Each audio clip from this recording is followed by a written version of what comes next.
ঠিক আছে, কাটা তার পুরো সুই দিয়ে দিল।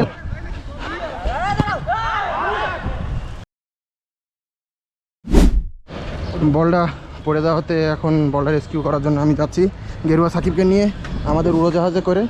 এটা পা দেয় কোন আবার ব্রেক, আস্তে আস্তে আমরা বের হয়ে পড়েছি বলটা আনার উদ্দেশ্যে। ব্যাংক কলোনির পিছনে বলটা চলে গেছে, সম্ভবত ড্রেনের মধ্যে পড়েছে। যাই হোক, বলটা আমাদের এখনই উদ্ধার অভিযান আমরা চালাচ্ছি।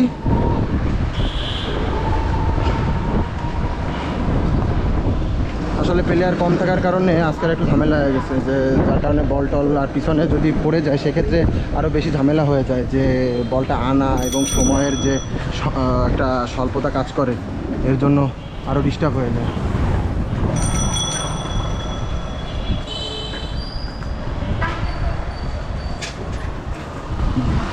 বলটা কোথায় পড়েছে সঠিক বুঝে উঠতে পারতেছি না। এই যে আমাদের জায়গায় আমরা চলে আইছি। কিসের ভিতরে? ও আচ্ছা, এর ভিতরে বাঘেই ঢুকছে মামা। হ্যাঁ, তো পুরো খোপের মধ্যে ঢুকে গেছে বলটা। হ্যাঁ, ধরেছি তুমি ওঠ। এখানে কোনো সিকিউরিটি গার্ডও নেই না? তারা তো পারে তো বল মলে যে জোরে যে মারিছি।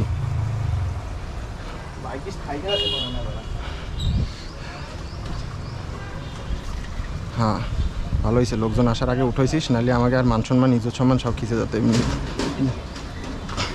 ঠিক আছে, অবশেষে বলটা আমরা উদ্ধার করতে পারছি এবং আমরা আবার আমাদের মাঠে চলে যাচ্ছি। ঘুরো ঘুরো ঘুরো, গাড়ি ঘুরো। কোন জায়গাতে? আরে না, এই পাশ দিয়ে, ওই পাশ দিয়ে ঘুরলি বেশি না। ও কি, ও সরি।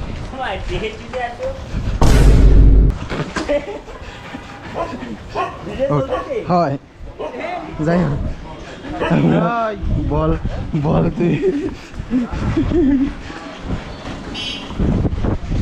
মোটো ব্লগ তো করতে পারলাম না, তাই সাইকেল ব্লগই করে দিচ্ছি আপনাদের জন্য। আর কত কিছু বিনোদন আপনাদের দেবো সঠিক আমি এটা জানি না, কিন্তু আমি সবসময় আপনাদের বিনোদন দিতে থাকবোই যতদিন আমি আসি। আপনারা আমাদের সাথেই থাকেন। অবশেষে আমরা গন্তব্যে চলে আসছি। বল উদ্ধার অভিযান সম্পন্ন করে আবার আমরা খেলার জন্য প্রস্তুত।